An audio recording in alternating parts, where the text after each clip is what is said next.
Hola, cultureros. Welcome back to Atleti Fanatics, and we also welcome Dan from the Barcelona podcast. Again, if you guys remember, he made an appearance 2 months ago, which was we had a very good episode, like around 50 minutes to 1 hour, and we did a lot of talk about like who's gonna be the standout player, and the match turned out to be something else. But this time, let's see. Last time when we met, it was in I think it was in midweek as well because we had Super Copa to play, and then so that fixture was shifted early. And then the point gap, as Fran told me, was 6 points. And if we would have won that match, the point gap could have been 3 points. And now we're coming to this match with a point gap of 13 points. So again, La Liga was literally La Liga over for us at the moment, and only Copa del Rey to play for. And so for me, this is again much more important match.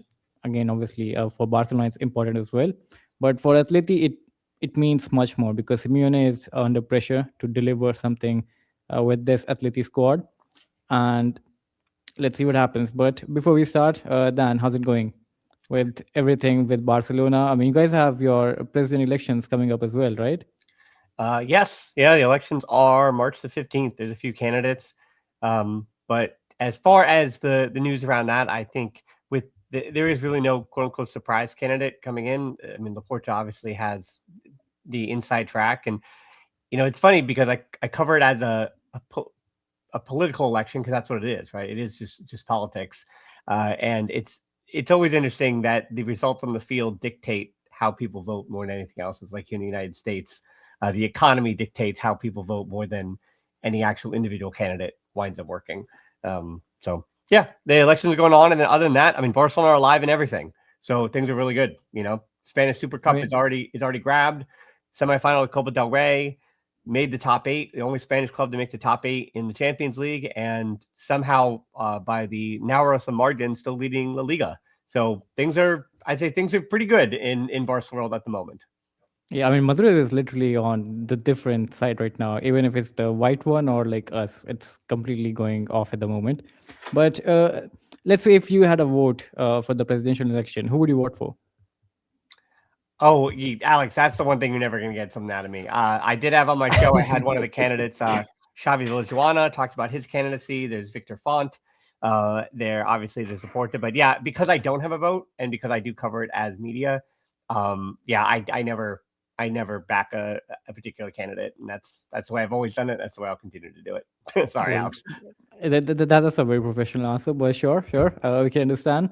But for me, I would like it, like, if you guys can bring back Bartomeu. So as a rival, that'll be like perfect for me, of He is course. well. That one is okay. Fine, I'll take a stand. I will not and will never vote for Bartomeu. There you go. That's what you get out of that. There you go, guys. And then we coming to this match, we have a couple of injuries as well. Again, before I start with that as well, Dan, I think like there's been news coming out from Barcelona that like again the major point of talk is Julian Alvarez, where this presidential election might be taking place, or like on so Julian Alvarez is on agenda. So what do you think about that? Is he the main agenda right now for the presidential election, or is it the economical structure as well?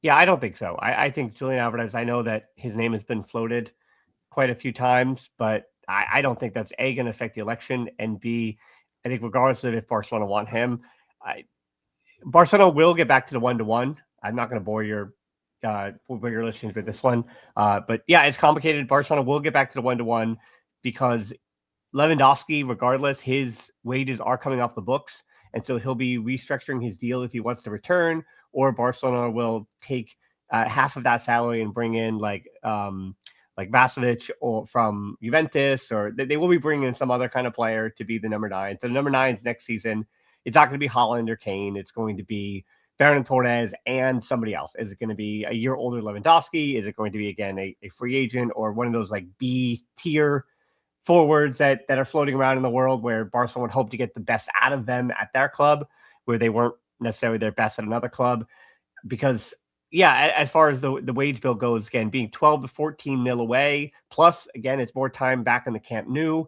And with the Barcelona, and I'm not sure how the Wanda Metropolitano was like this, but Barcelona and Spanish clubs in general, they they receive, It's unlike, Riyadh Air Metropolitano right now, by the way. Wanda used to be like ages ago. It's Riyadh Air right now. oh, right. But it's still the Metropolitano. Metropolitano, yeah. Yeah. So no, sorry. So yeah, at the Metropolitano, the gate revenue is for Spanish clubs is so much more than what it is for the EPL, and because of Barcelona's, again, gigantic stadium, the amount of their revenue that comes from their gate revenue is, again, a higher percentage than I think people understand. So in terms of getting themselves out of financial issues, that comes from, again, staying, how long they're in the Camp Nou and how quickly they can open up the upper levels.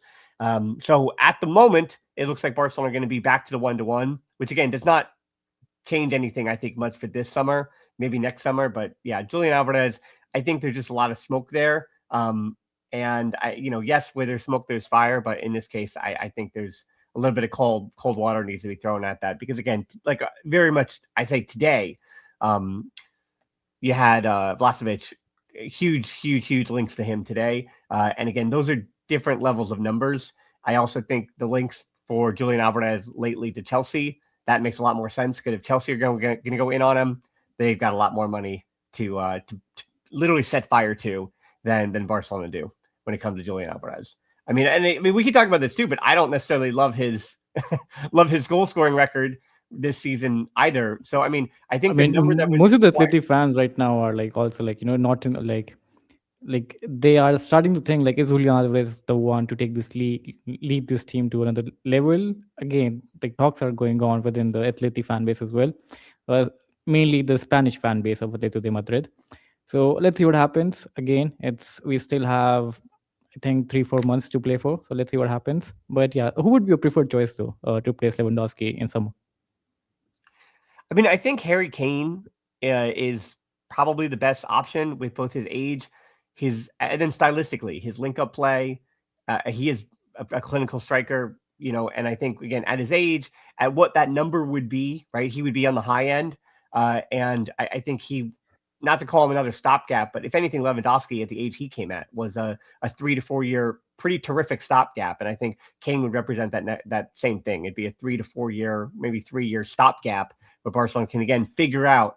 But I think that's, as I tell the Culés, and it's the same thing for Atletico Madrid supporters and whoever it is, like, whatever year you're making a run for the Champions League or for your domestic title, whatever it is, like, that's the year. So it's like, I know Culés are, and I think Atletico Madrid, Real Madrid fans might look at Barcelona and say, well, Lamine Yamal's still gaining into his power, and all the other young, Marc Bernal is still coming back from his ACL. But if Barcelona wind up making the final of the Champions League final, and Lamine Yamal only wins it once and he's 18 years old, well, that was the time, right?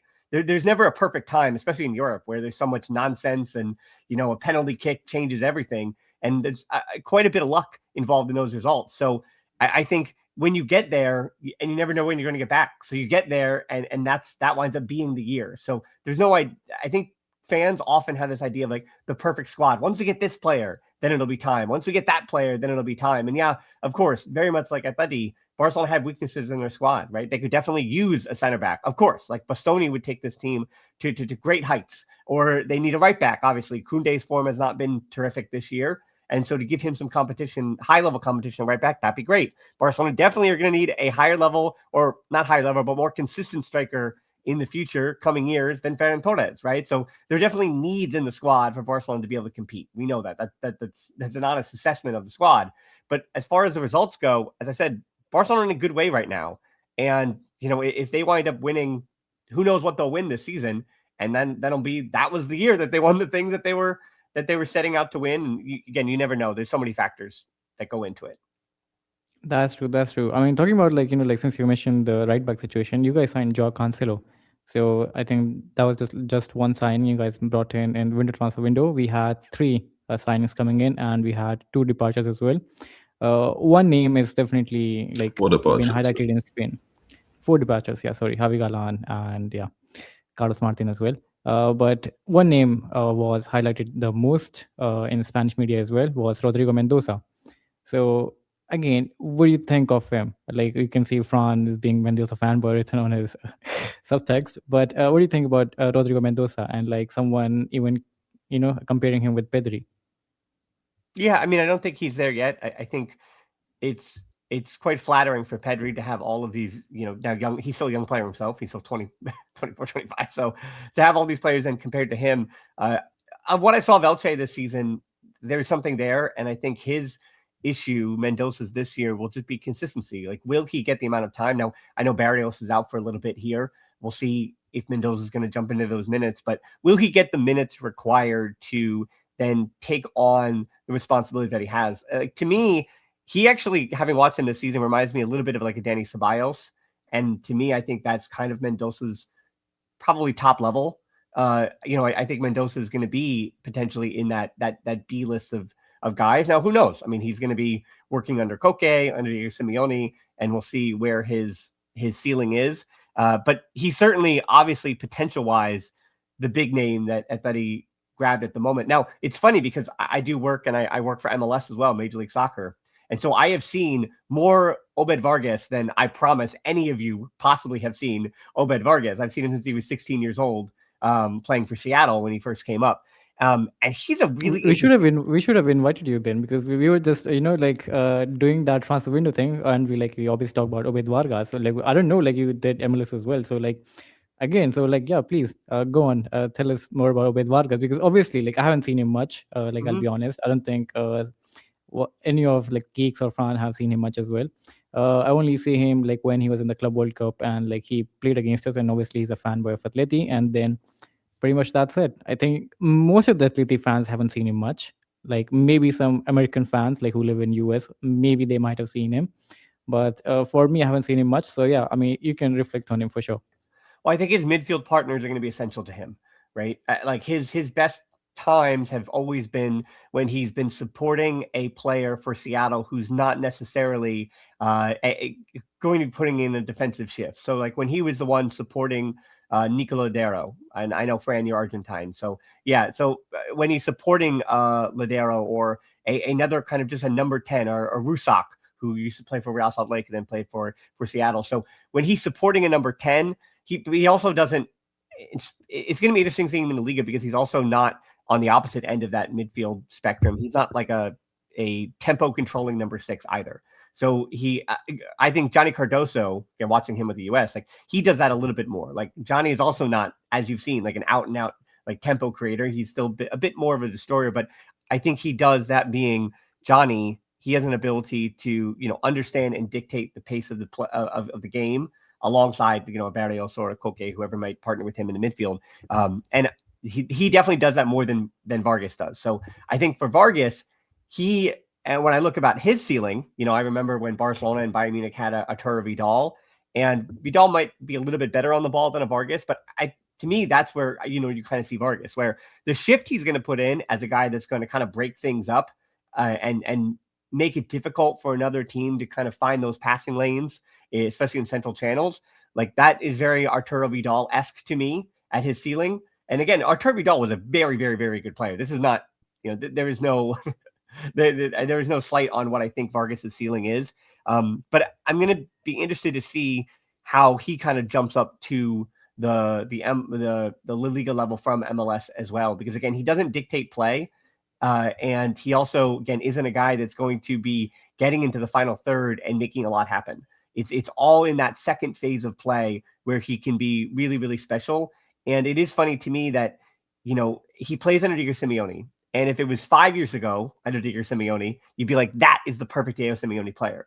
But as we talked about in November, like Diego Simeone squads don't necessarily play the way that it's not all just like out defending and kicking the living daylights out of everybody. That's not who Atletico Madrid is anymore. So it's very much like a throwback Diego Simeone player who isn't necessarily who Atleti would be bringing in now, because that's Mendoza, right? But yeah, Vargas is interesting to me because I wonder where his ceiling is going to be. And the same thing with Mendoza. Will he get the time?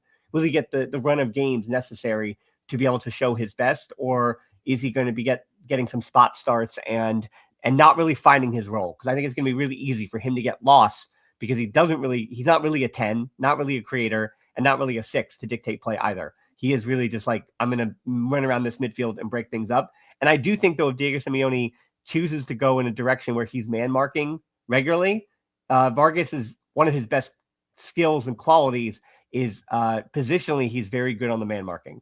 That is something where, you put him on the other team's number 10 and you say, hey, you shadow this guy and you break things up that way. And I think that's where he could really shine.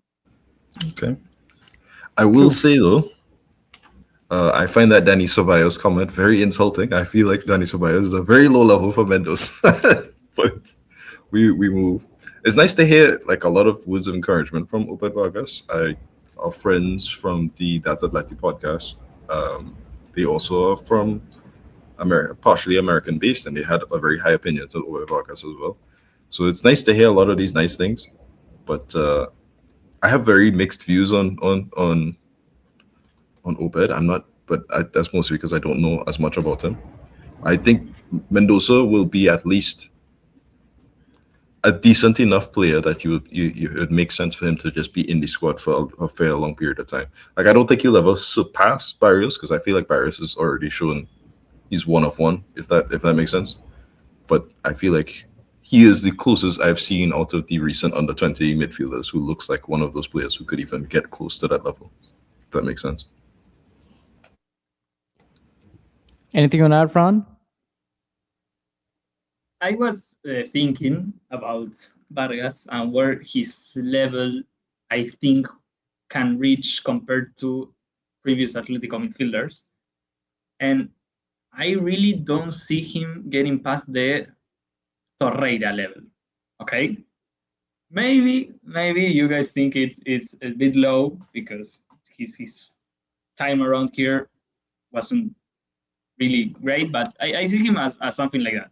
I don't think he will have a Kondogbia type impact where at some points he was like really crucial for us. He started in UCL games.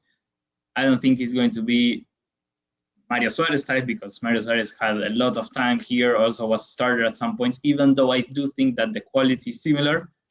I see him more as a Torreira type guy, someone who enters in the second half,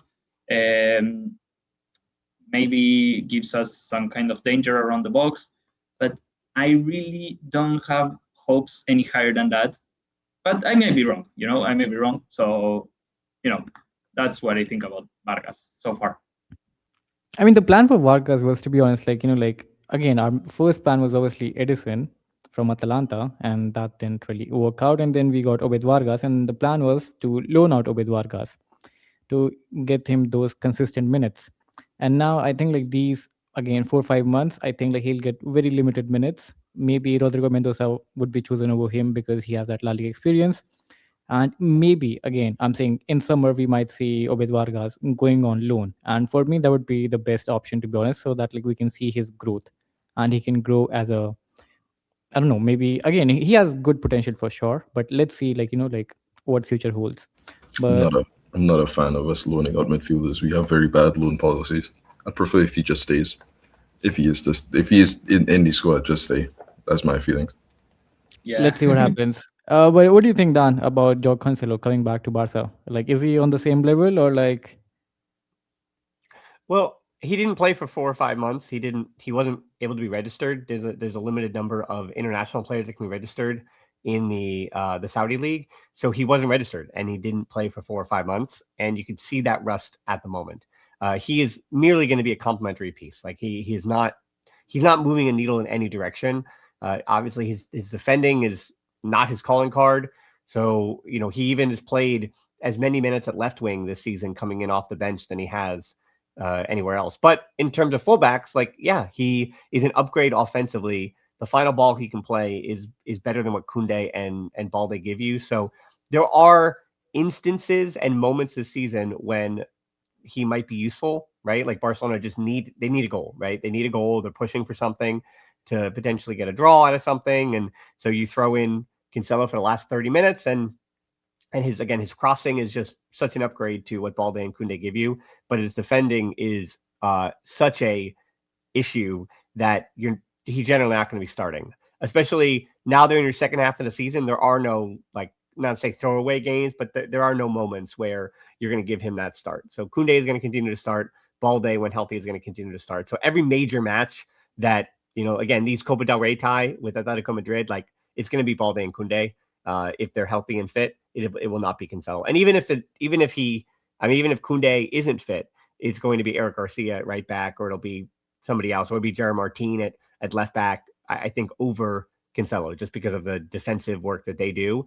And then moving forward, again, it's really on that right side at right back. It's, can you defensively support Lamine Yamal, right? And that's a job that Cancelo, you're not going to task him to do. So, yeah, I mean, it didn't really move the needle too much for me, but hey, it's an extra player who might be able to give you something in the last 30 minutes of matches, and you get him. And I guess it's better than nothing, if you want to say that, for the transfer window, right?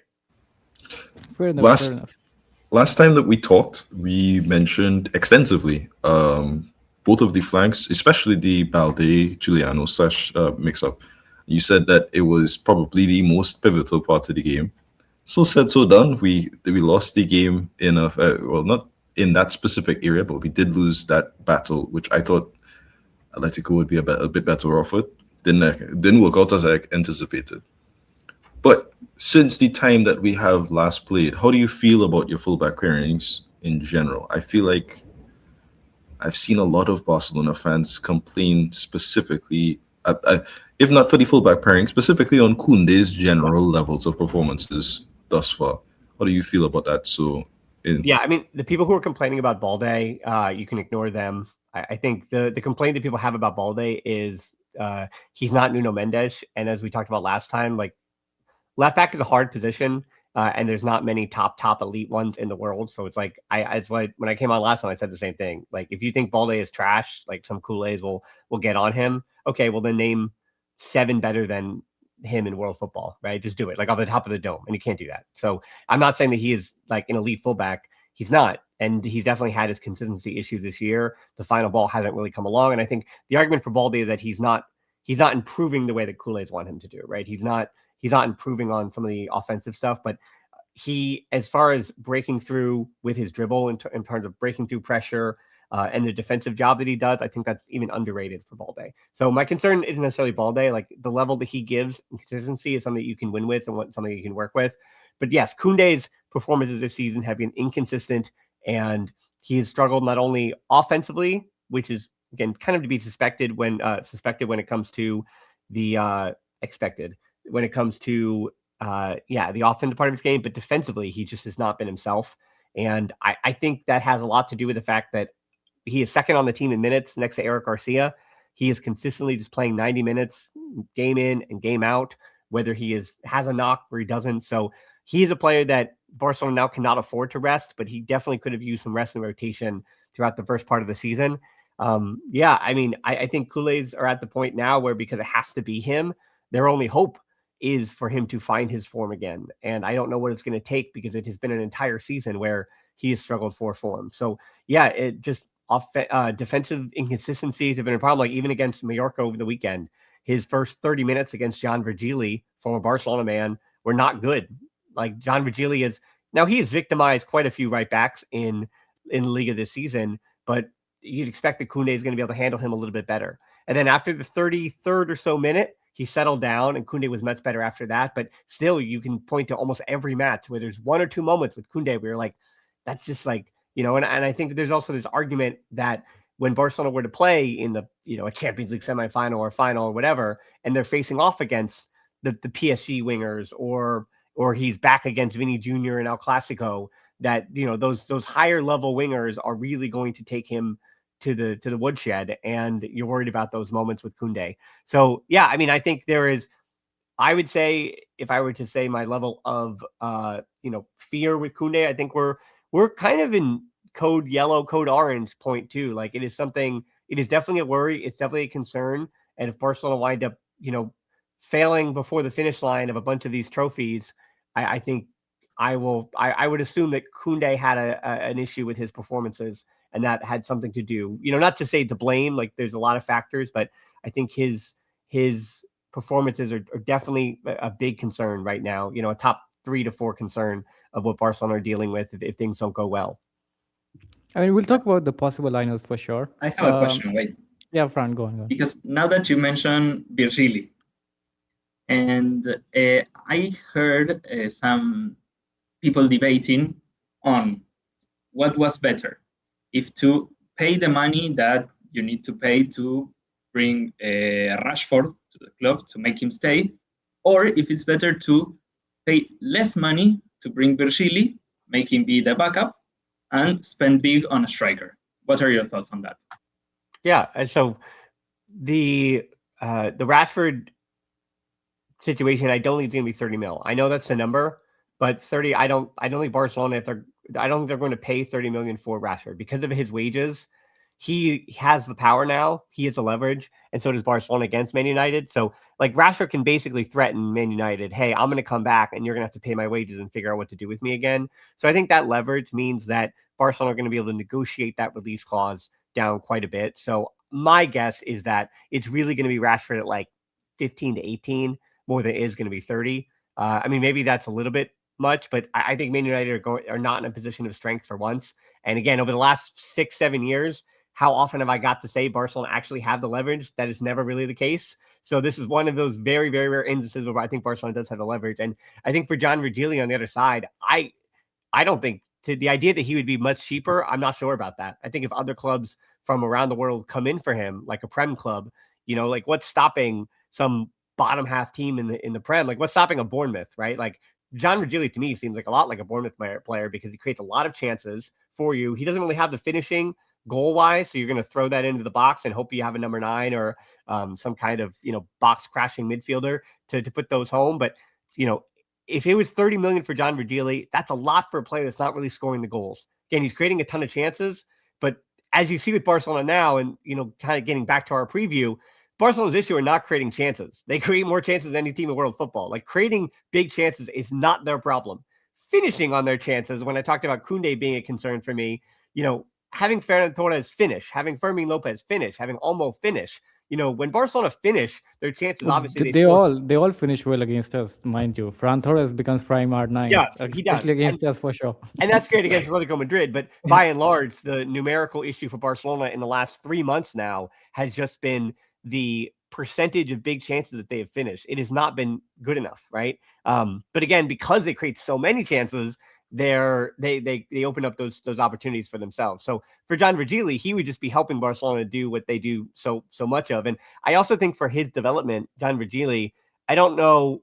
I think at this juncture, it's good for him to be getting a run out and being a starter anywhere that he is. And I think if he were to return to Barcelona, where would he go? He would just fit behind Raphinha. It'd be inconsistent minutes for him. And I don't think you'd get the best out of him as a player, where Rashford has been much more willing and accepting to take on that bench role, know that he's not the starter, and he's still getting those goal and assist contributions with the limited time that he has. And I think that's just a level of experience. So if I had to choose between Rashford and Virgili, it's one of those where the heart might say Virgili, but the head is obviously saying it's Rashford. Again, criticize him for what he's not, but Rashford has contributed goal contributions, and it seems like he's found a home in Barcelona. So, you have the leverage and force Man United's hand in the summertime and go grab Rashford for sure. No, Rashford is definitely performing well. I think he's in double figures of both goals and assists. So that's even much. I mean, that's way much better than any of Atleti play right now. I mean, I don't know if we have any guy in double figures, but anyway. So we're gonna talk about before we talk about this match. So let's just talk about the previous match when we met. So the scoreline was 3-1, which I think could have been different if Atleti defense was much better. Because for me, we did we conceded those 2 goals because of our own mistakes, and obviously you had your chances as well. Robert Lewandowski missed a penalty, and then Raphinha missed one chance, but we had quite a few chances as well. Giuliano Simeone missed a sitter in the second half, and then it was Thiago Almada missing an open net goal. And then again, Thiago Almada at the 90th minute, where he scored up to Griezmann, again, a good chance, which I think he should have scored it to Sorloth. But for me, the match was very much, I would say, very close. It wasn't really much one-sided. And again, I think Atleti played good, decent. But even if you just look up our lineup from last time, our defense was just way too much. Atrocious. That was the worst timing to play Barcelona. Especially the first goal that we conceded, with the gap between David Hansko and Longley. I mean, you can create a 3 BHK apartment in that space in Mumbai. Literally, that space was huge left for Raphinha to just walk in and then dribble past Oblak. And the second goal, Dani Olmo, that was a great finish by Dani Olmo. I don't know how He managed to get past Oblak and far post as well. Not even the near post, far post. I don't know how, but again, that was also like that's one of those. I pay the big bucks for this player, so this is what I get. Kind of finishes.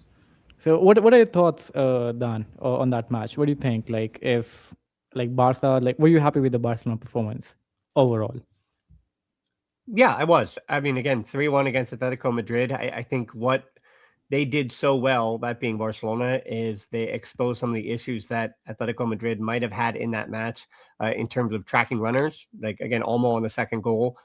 Nobody tracks Olmo, so Olmo finds that space. It was also the fact that Pedri was given way too much time on the ball. And I think this match, again, previewing what we're going to see, there's probably no Raphinha. That's like very, very likely. There's probably no Raphinha, and there's no Pedri. So I think some of the players that hurt Atletico Madrid last time, they're not available, and we'll see how Barcelona deals with that. Eric will be likely, I'd say, moving back to center back, and you're going to be bringing now Frankie de Jong did not start this match, and so and was unavailable. So de Jong is back here in the midfield for this one, and it'll likely be Olmo probably starting from a deeper position, and it'll be Fermin Lopez at the 10. What that has meant for Barcelona is been a bit more chaos in the midfield. And for Atletico Madrid, it's interesting because I don't know how well Atleti are a team that take advantage of chaos. So we'll see. It goes against us. It goes against us. If you check the goal against Bodo Glimt, pure chaos. What happened? We conceded the goal from that pure chaos. Right.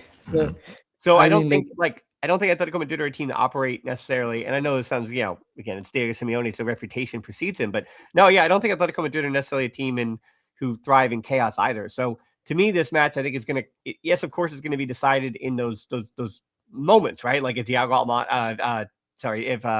Almada was able to finish, we're talking about a different story. If Simeone was able to finish, you're talking about a different story. But yeah, as far as for Atleti, I was surprised in that match. Not to say that I'm kind of insulting them more than I am complimenting Barca, but I was surprised at the amount of time that they allowed Pedri on the ball. I was surprised at the amount of time that they.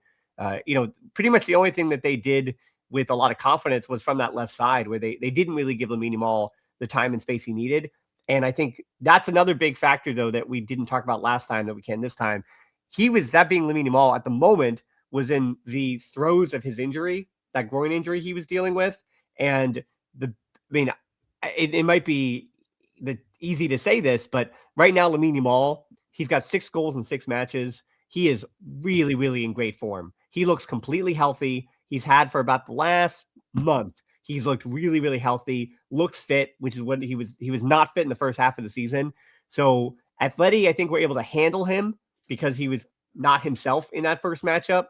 And I think they're going to have to put a little bit more focus on dealing with Lamine Yamal this time around because he really is the danger man. And quieting him for 90 minutes has been something that no team has been able to do for the last month. So I think there will be a Lamine Yamal moment, but whether or not Barcelona score off that opportunity, like against Real Sociedad, which is Barcelona's one loss in their since Chelsea in November, their one loss came because they hit the woodwork 5 times.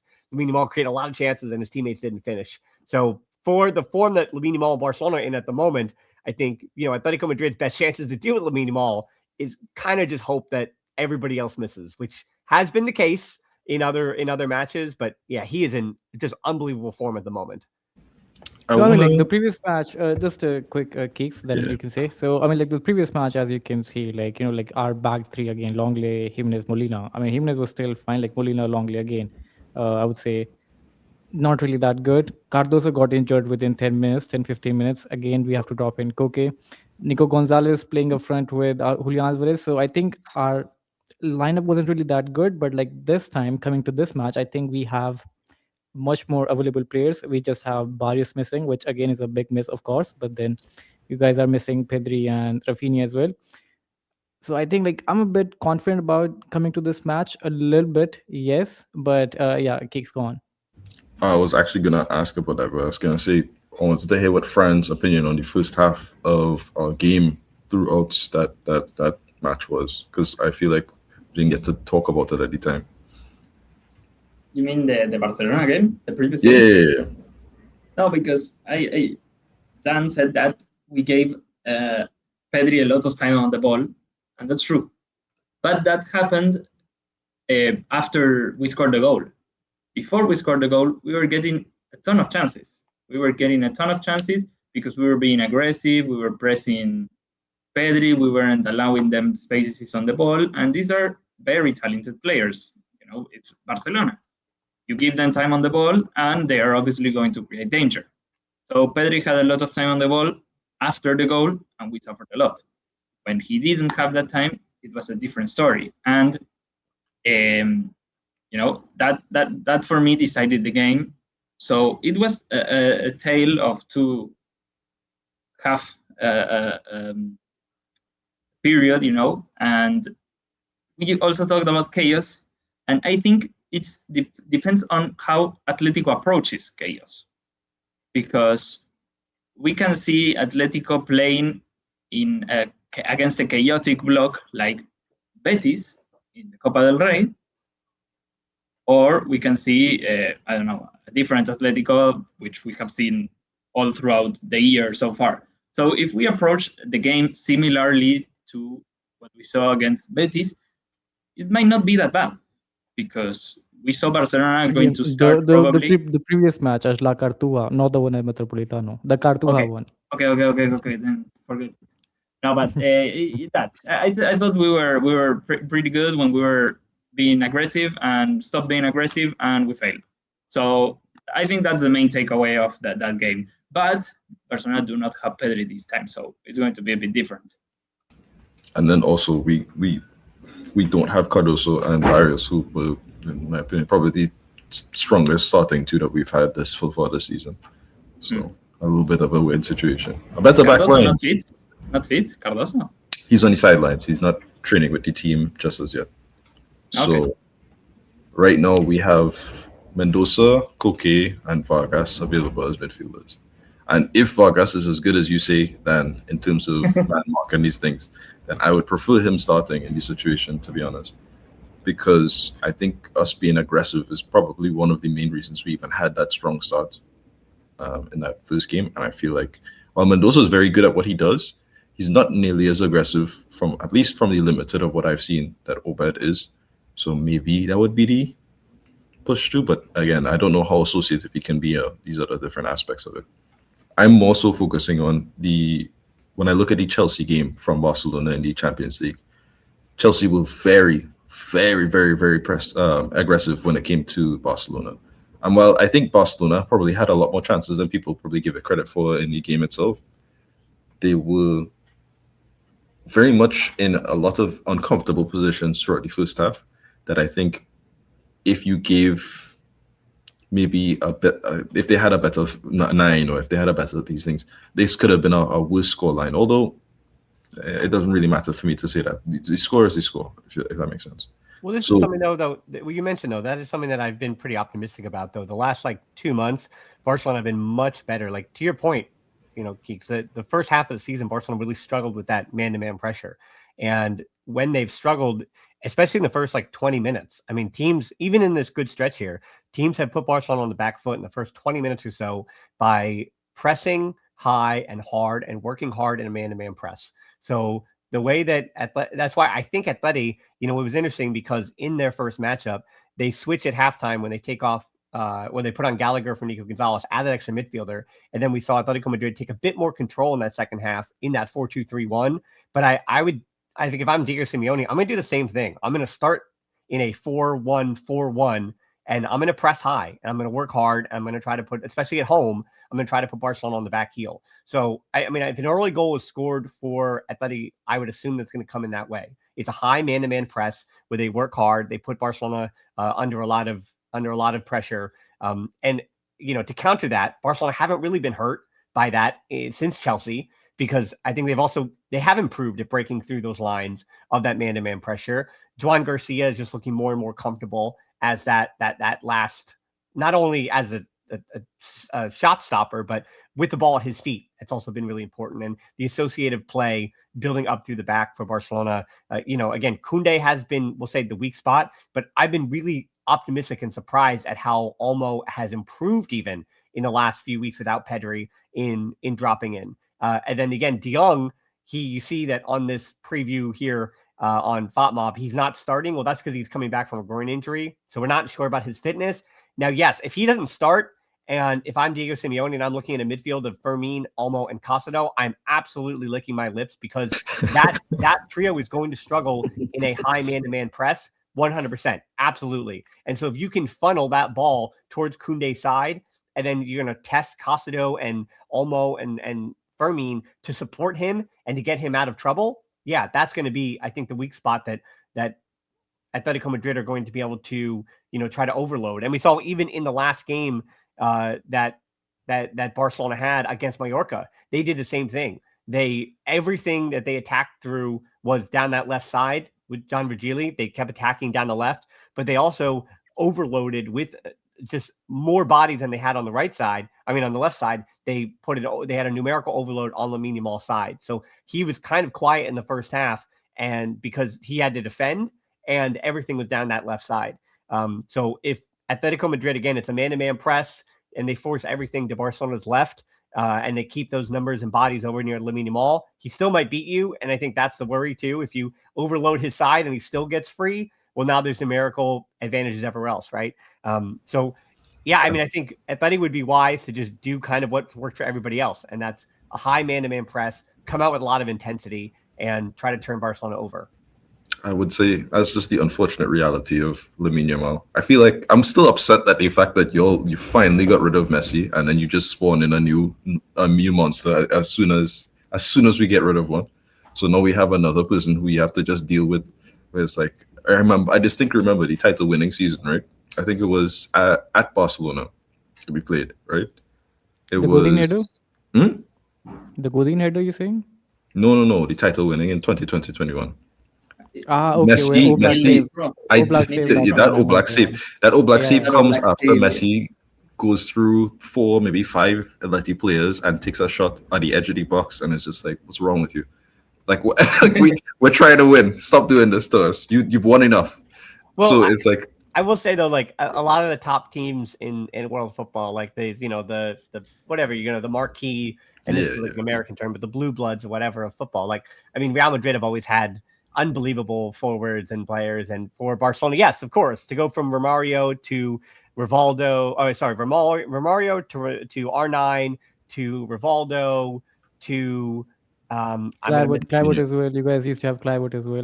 To Eto'o, to Messi, to Lamine Yamal. Like, yeah, of course, there's always, and Luis Suarez, Lewandowski, they're in there as well. So again, Barcelona, Real Madrid, players want to go there. That's what it is. And I think too, La Masia is still, for all the fact that Man City and other clubs have taken the model, like La Masia, the academy is still, it still gives Barcelona. I mean, looking the lineup here: Lamine Yamal almost spent some time, then went to Zagreb.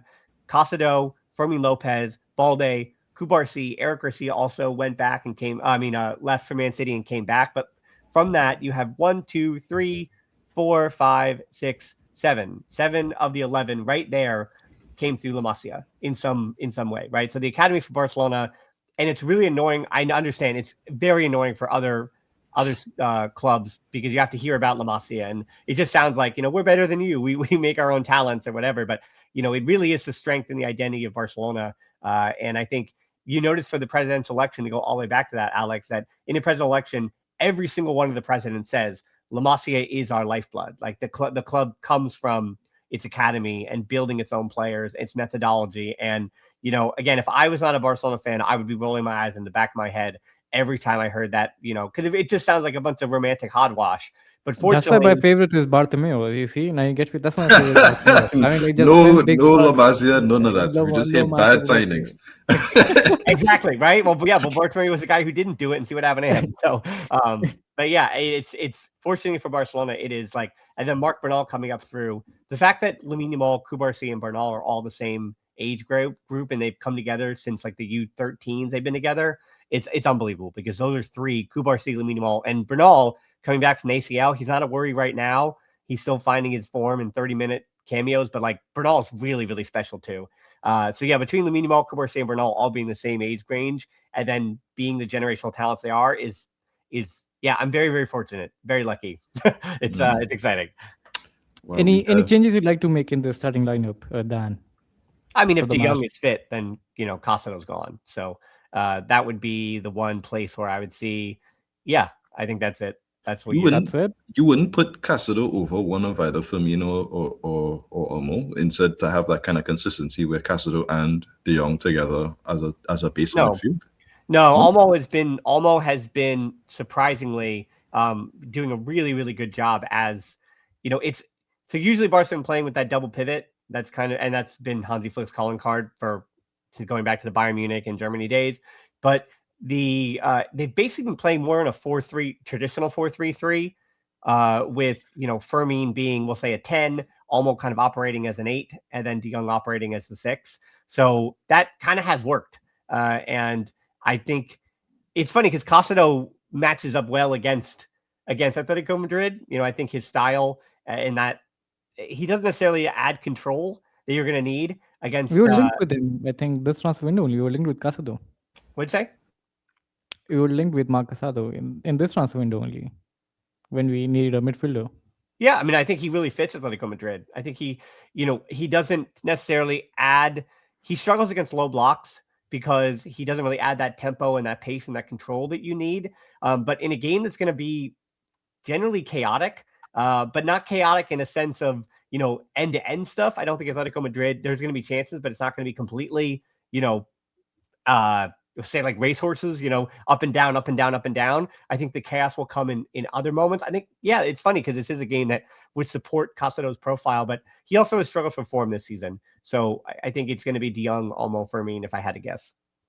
Wait, are we now talking about the preview of the game? Yeah. I was about to say. I mean, we're 45 minutes into the show. Wait. No, I wanted to talk about this before, but you told me, no, we're talking about the prison. But I was like literally going to say exactly this. If the midfield that Barcelona are going to play is Fermin, De Jong, and Olmo, if we surround players, quality players, technically gifted players that can create chances in those areas, we surely are going to get some good chances. That's not a midfield that covers a lot of ground. That's not a midfield that is defensively excellent. Maybe Baena, Julian, Lukman, Vargas is not there, but he would have been ideal.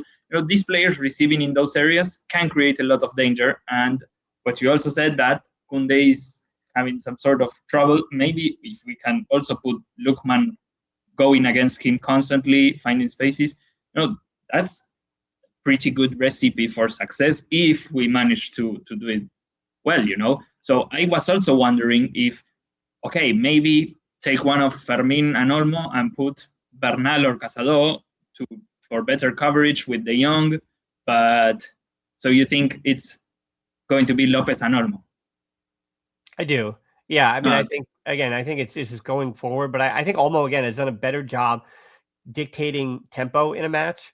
I think Bernal is just kind of struggling to do that, and that's not who Casado is. So I think, without Pedri, it sounds so simple, but that pausa, la pausa, the ability that Barcelona's midfield needs to have to be able to take that breath, Olmo has, he's figuring that out. And again, the last month without Pedri has been important for him to kind of refine his game into that way. And I think he could surprise in a positive way, for Barcelona to be able to do that job a little bit better than he did. But to your point, Fran, I think that's the worry about Barcelona, is that covering ground is going to be a problem with that midfield, and that has been a problem with that midfield. And I think that's going to take you to the high line. So how will Lookman deal with staying onside? I think is going to be a big question in this match. If he can stay onside, Barcelona going to be a world of hurt. They're going to be in a lot of trouble. But if Lookman hasn't figured out that timing yet with Atletico Madrid and his teammates, well, then Barcelona will be, I think they'll be happy to play that offside trap that they're going to play. That was one of the better parts of the 5-0 from the Betis game, where Bayern catching Lookman really early into his runs. And by the time Betis even responded, Lookman is basically on a one-on-one. Yep. So I don't remember him being offside even, or maybe once. It was I once. don't remember. Okay, but I was also thinking that, okay, you say Olmo has been, having this pause at him. He's been really taking over Pedri quite well, but well, I'm not going to go that far. Oh, okay. I'm not going that far. Okay, but since Pedri got injured, you guys really haven't played against anyone with enormous quality, Mallorca, Albacete, Elche. And so I don't know. Do you think Olmo is up for it in the big stage against a big team? Well, I mean, this would be that's the test, right? I mean, you don't know until it happens. I think that's we'll see what happens. I think again, Barrios missing, I think, is really important on the other side though too. I would be concerned for Atletico Madrid's midfield in the same way. And I think again, what I'm kind of leaning towards, I know it feels like a sellout of an idea, but so we've kind of discussed how Atletico Madrid would like to ideally start this match, but as far as probably about the 30th minute on.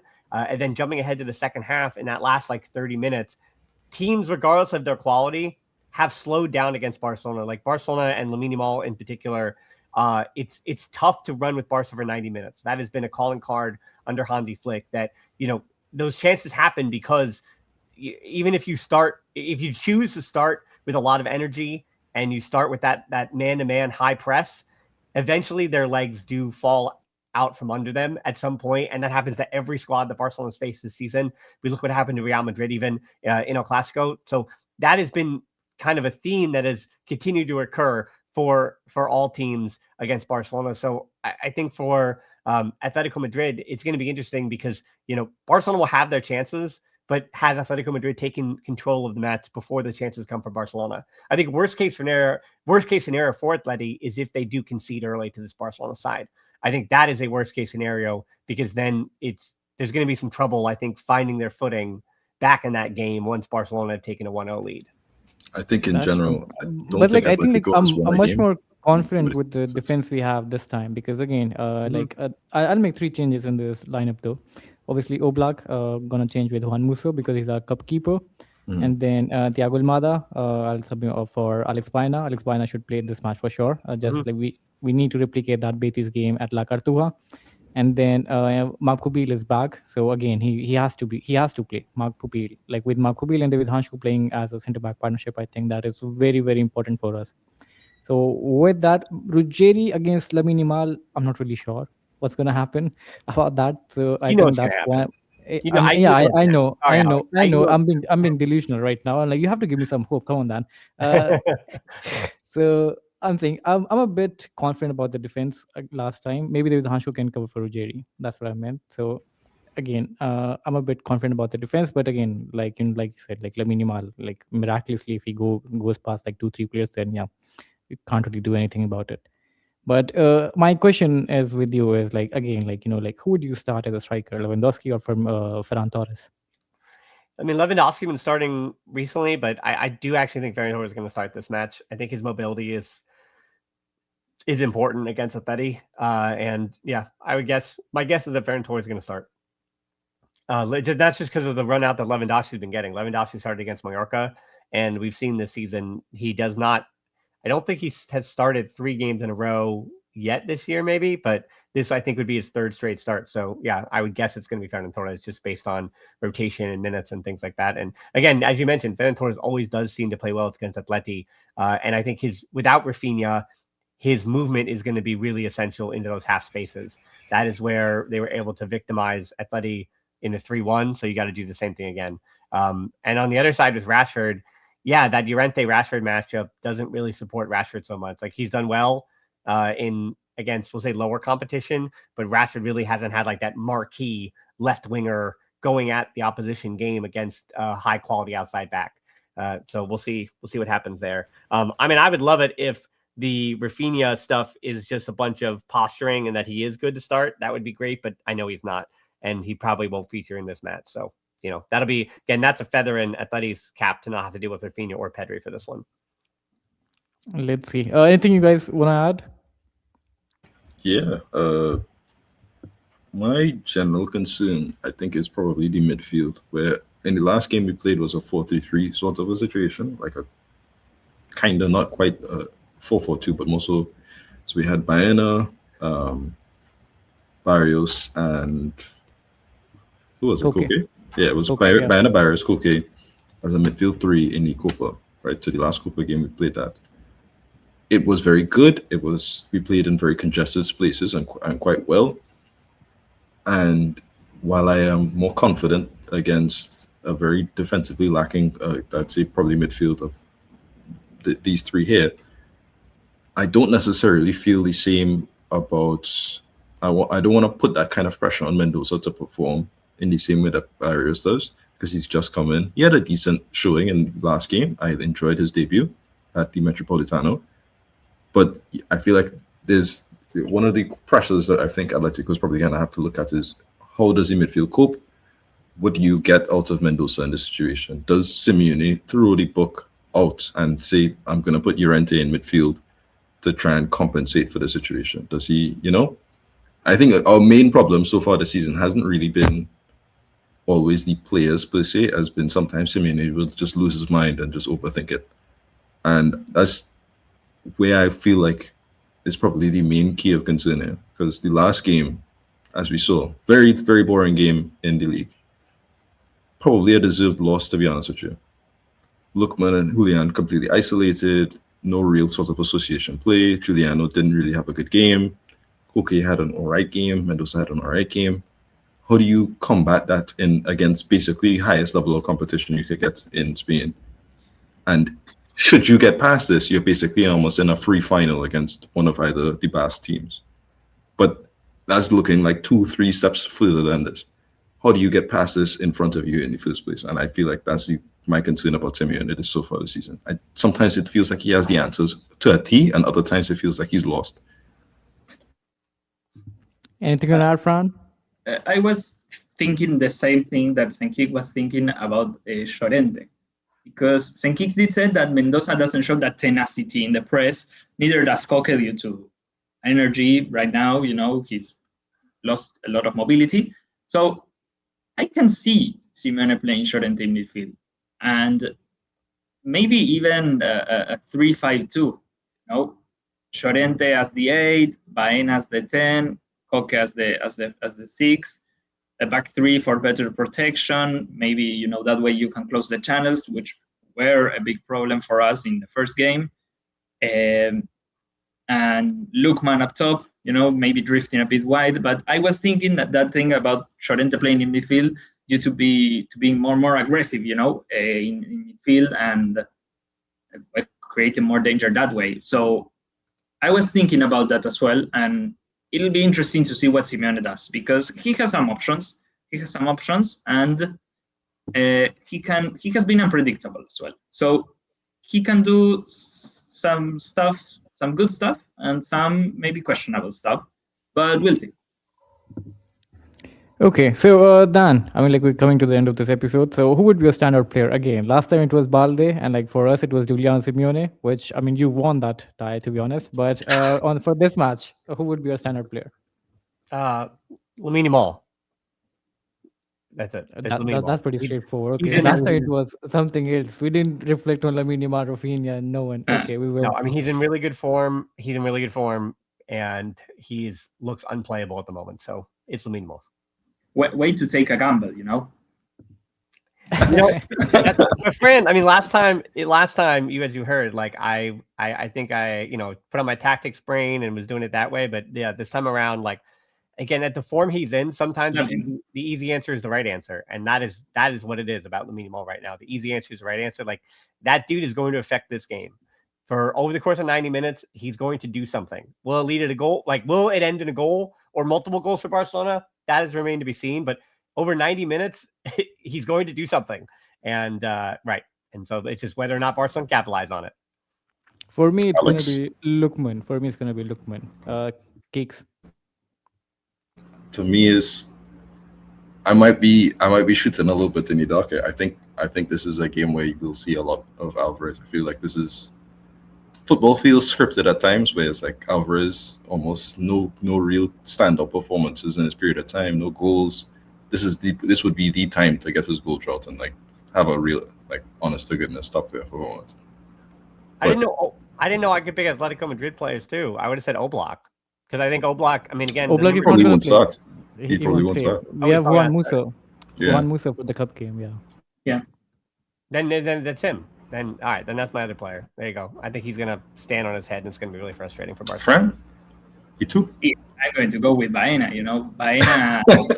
finding the right timing to the passes behind the back line of Barcelona. That's going to be my key of the game. You see, then 3 different opinions. That's why, like, I love these guys. But anyway, what would your score prediction again? I mean, we don't really do this because Atleti is very unreliable. Like, we don't know which Atleti we're getting, but still, what would your score prediction for this game? Are you asking me? Yeah. Well, it is the first leg of a cup tie, and I think it's going to be. I don't know. I think that'll be a little open, so we'll go 2-2. Wow. Okay, so you're going with that same 4-4 mentality. Last time we had in the first leg. Okay, Keeks. Sorry, before Keeks go, Dan, who would be your scorers for Atleti and Barca? I mean, this is just I don't know. I don't know. I mean, whether or not Ferran Torres starts. I mean, I guess we'll say Ferran Torres. I'll say Ferran Torres, Fermin, and on the other side we'll say Lookman, and I think you're going to get a set piece goal. So we'll go Hansko. There you go. Okay, that's a bold statement. Set piece goal for Atleti this season. Our set piece have been awful this season, but okay, let's see. Well, Barcelona have also struggled defending set pieces over the last 2 months. So that was more about me saying Barcelona than it was about Atleti scoring one. So there you go. Keeks? Let's see if Simeone gets it right. I'm going for 3-1 for Atleti. I don't believe he'll get a clean sheet. I don't feel comfortable because I feel like if Barca score once, there's a real possibility of them scoring more than once after that. So I don't even necessarily believe in that, but 3-1. That's what I'm good for. Okay, your scorers. Julian, Brice, and Lookman. That's what I'm saying. And then for Barca? Probably Ferran. He always scores against us, man. It's just a reality. Fran? Okay, I'm going to be optimistic this time. Okay, so 1-0 win for us. 1-0. For me, I think like That's me any being scoreline. Okay, and your goal scorer? Mola. Lookman. For me, any scoreline with the less than 2 goal difference is a win for Barcelona because at Camp Nou is going to be a different game, and so we have to take that at least a goal difference to the Camp Nou. So for me, it's either going to be 3-1 or 2-0. But again, like Keek said, like it's going to be very difficult to keep a clean sheet against Barcelona. So I'm going to go with 3-1 as well, with my goal scorer being Baina, Julian. Oh, sorry. How am I forgetting Sorloth? Barca's kryptonite. Sorloth. We didn't talk about the whole thing. Yeah, Baina, Sorloth, and Ademola Lookman. And my goal scorer for Barcelona probably be Dani Olmo or Ferran Torres, either of those. Well, I will add that the last time Barcelona did not score at least a goal in a match was Chelsea, November. So this would be the next time that happened. So I think it's unlikely that Barcelona don't put a goal in at some point in the game, but we'll see. They haven't faced Hansko and Pubil yet. Exactly. When you see Ferran Torres goals over the past 2 years, who has it been against? Longley and Mario Hermoso. These are not Hansko and Pubil. That's what it is. It makes sense. Okay, before we end the episode, Dan, just a quick very brief. We can be with 1 line, 2 line. What do you think about Marco Pubil? He has a very good argument to play in the World Cup as well for Spanish national team. I mean, I think we talked about this last time. Because he's not really incorporated yet, I think it's too late for him. I don't think De La Fuente is going to incorporate him at this juncture. So I think it's just too late for him. But he's so young, so he can look ahead to the next one. I think like there's 2030. So if you say like, will he be in the 2030 World Cup? I'd say, at this point, there's just so many young, talented, Balde won't be at the World Cup either, which is crazy, right? He should be, but he probably won't be. So because again, Grimaldo is there, Cucurella is there, and then Jose Gaya has also been taking over Balde at times too. So it's like between Grimaldo and Cucurella, like Balde's on the outside looking in. So like again, like we're naming good players, but it's like that's what I always say. Like then you always have to name to me the player that you're going to take out, or not that you take out, but the De La Fuente takes out. So for Pubil, you can make the argument for him, but who do you take out? is the Hoyson. argument. Hoyson has been with no disrespect to Hoyson, because he played for Roma and I loved his time there. But Hoyson has been terrible for Real Madrid all season. Like genuinely. Like as a defender, he has not shown anything to really talk about. Lenormand. Exactly. I was just coming to that. I was just coming That to was the who will easy replace choice. Robin. Yeah. But- Like who will horrible. replace Robin Oman then? Let's not waste too much time. But I'll just say my brief thoughts is I think De La Fuente has favorites, and I don't appreciate the fact that I think a lot of positions are kind of held back because of his fears. Pedro Porro should never even sniff the idea of national team, right? I mean, but they weren't. But Pubio wasn't even in the lot. Like Balde and Pubio weren't even named, and neither was Houston or Lenormand. Like the last one it was Danny Vivian and Emmerich. Also very bad season. Right. So it's like, even with the names, right? Like that's what I'm saying. Like who will De La Fuente pick on that depth chart is he might even grab Raul Asensio over Pubio. We'll see if Juan Garcia gets a pick either, because I think Juan Garcia is still comfortably right now the top Spanish keeper, and if we were just doing off a hierarchy alone, it would have to be Raya right after that, right? Like in terms of the level of quality, because Unai Simon has been comfortably uncomfortable throughout the season. If I can use that as an oxymoron.